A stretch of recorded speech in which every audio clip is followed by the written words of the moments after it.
ते मोबाईल आज मला असं वाटतं कितवं वर्ष झालं, 11 वर्ष आज हा कोकण महोत्सव इथे साजरा होतोय आणि आपण देखील आपला सर्वांचा उत्साह आणि आशीर्वाद हा अशा सर्व महोत्सवांना लाभतो आहे. त्याबद्दल आपणा सर्वांचा धन्यवाद. मला फक्त आपल्याला एवढीच गोष्ट आता सांगायची आहे, रात्र वैरायची आहे, गाफील राहू नका, आजूबाजूला लक्ष ठेवा. ज्या प्रकारचं आता राजकारण सुरू आहे आणि मुंबईवरती ज्या प्रकारचा डोळा आहे, ज्या प्रकारचं राजकारण आता ज्या प्रकारे हे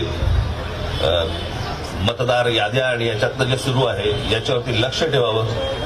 आपल्या आजूबाजूला कोण मतदार खरे आहेत खोटे आहेत याच्यावर देखील तुमचं लक्ष असणं गरजेचं आहे, आवश्यक आहे. मी आपल्याला एकच गोष्ट सांगतो की मराठी माणसासाठी म्हणून ही येणारी मुंबई महानगरपालिकेची निवडणूक ही शेवटची महानगरपालिकेची निवडणूक असेल.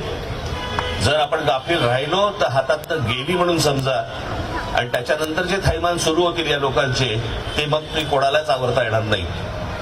मला फक्त आपल्याला विनंती एवढीच करायची आहे, कुठेही गाफील राहू नका. धन्यवाद.